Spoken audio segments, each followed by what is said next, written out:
सूरज बनकर जग पर चमके, भारत नाम सुभागा। जय हो, जय हो, जय हो, जय हो, जय हो। देश पहले है, देश पहले है, देश पहले है, देश पहले है, देश पहले है, देश पहले है।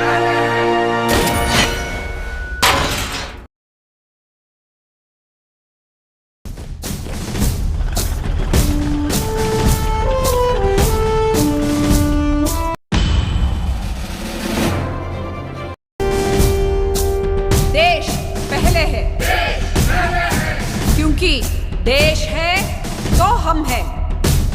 हिंदुस्तान की नारी एक चट्टान को भी हिला सकती है। अगर वो काली बन जाए तो शिव को भी डरा सकती है, शिव को भी डरा सकती है। नीरा आर्या भारतीय स्वतंत्रता संग्राम की एक साहसी क्रांतिकारी थी, जिनकी कहानी साहस, बलिदान और देशभक्ति का अनुपम उदाहरण है। उनका जीवन संघर्षों से भरा हुआ था और उन्होंने अपने देश के प्रति कर्तव्य को सर्वोपरि माना। आइए इनके जीवन और बलिदान की पूरी कहानी इस वीडियो के माध्यम से जानते हैं। नीरा आर्या का जन्म एक सामान्य व्यापारी परिवार में हुआ था। उनका परिवार मूलतः उत्तर प्रदेश का था, लेकिन वे अपने जीवन के प्रारंभिक वर्षों में कई स्थानों पर रहे। बचपन से ही नीरा आर्या स्वतंत्रता संग्राम के आंदोलनकारियों से प्रभावित थीं। नीरा आर्या की शादी श्री राम शर्मा नामक व्यक्ति से हुई थी, जो ब्रिटिश सरकार में गुप्तचर के पद पर थे। विवाह के बावजूद उनका झुकाव नेताजी सुभाष चंद्र बोस के नेतृत्व वाली आज़ाद हिंद फौज, INA भी जिसको कहते हैं, उसकी ओर था। उन्होंने आज़ाद हिंद फौज के बतौर जासूस और सैनिक योगदान दिया था। नीरा आर्या की कहानी का सबसे प्रसिद्ध हिस्सा तब सामने आता है जब उन्हें पता चलता है कि उन्हें उनके पति श्री राम शर्मा ने नेताजी सुभाष चंद्र बोस की जानकारी अंग्रेजों को देने का प्रयास किया और उनके पति श्री राम शर्मा को नेताजी को खत्म करने की जिम्मेवारी अंग्रेज सरकार की तरफ से दी गई थी। इसका पता चलते ही INA की गोपनीयता को बचाने और नेताजी की सुरक्षा सुनिश्चित करने के लिए नीरा ने अपने पति की ही हत्या कर दी।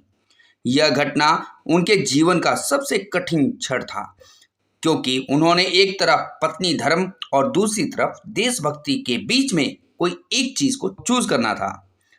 तो नीरा जी ने जो है उस समय अपनी धर्म को छोड़ते हुए देशभक्ति को चुना, देश को चुना।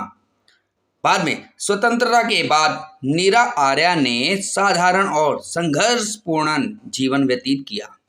दोस्तों, आपको हम बता दें कि कांग्रेस सरकार की एक और निंदनीय बात पता चलती है कि जब कांग्रेस सरकार या फिर कांग्रेस जब आज़ादी के अंदर योगदान दे रही थी, तो उसको सभी आंदोलनकारियों के बारे में पता था। उसके बावजूद भी अगर देश आज़ाद हुआ तो नीरा आर्या जैसी क्रांतिकारियों को भी क्यों ऐसी जिंदगी जीनी पड़ी जो एक सामान्य परिवार भी नहीं जीना पसंद करेगा।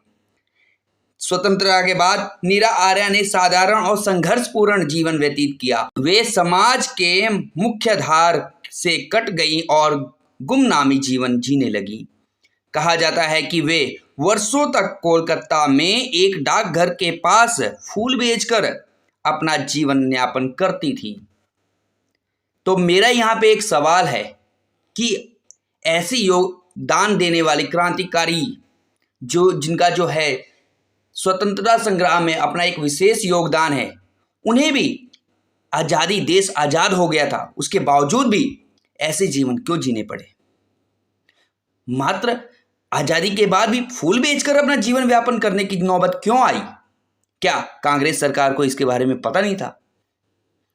खैर, बलिदान का आदर्श नीरा आर्या का अपने पति को देश के लिए मारना एक ऐसा उदाहरण है जो बताता है कि देशभक्ति के लिए व्यक्तिगत रिश्तों का बलिदान भी किया जा सकता है। स्वतंत्रता संग्राम में महिलाओं की भागीदारी में उनका योगदान एक प्रेरणादायक है उदाहरण है। नीरा आर्य की कहानी अधिकतर मौखिक परंपराओं और कुछ स्वतंत्रता संग्राम के लेखकों के संदर्भों में पाई जाती है। हालांकि उनके जीवन से जुड़ी कुछ घटनाओं के प्रमाणित दस्तावेज बहुत सीमित हैं, फिर भी वे क्रांतिकारी नायिकाओं में सम्मानित स्थान रखती हैं। उनका जीवन हमें यह सिखाता है कि देश के लिए किया गया त्याग सर्वोच्च है, चाहे उनके लिए कितनी भी बड़ी कीमत क्यों ना चुकानी पड़े। नीरा आर्य की कहानी आज भी एक प्रेरणा है, विशेषकर उन लोगों के लिए जो राष्ट्र सेवा और व्यक्तिगत मूल्यों के बीच संघर्ष का सामना करते हैं। और यदि ऐसा कुछ आपके भी विचार में आए या फिर आपके भी ध्यान में आए तो हमेशा निजी कार्य को छोड़ करके, व्यक्तिगत मूल्यों को छोड़ करके राष्ट्र सेवा को ही हमें मान्य देना चाहिए, उसको ही सर्वोच्च मानना चाहिए। दोस्तों, इन्हीं शब्दों के साथ मैं अपनी वाणी को विराम देता हूं और हम फिर मिलेंगे एक नए वीडियो के साथ, एक नई क्रांतिकारी स्टोरी के साथ हम फिर मिलेंगे।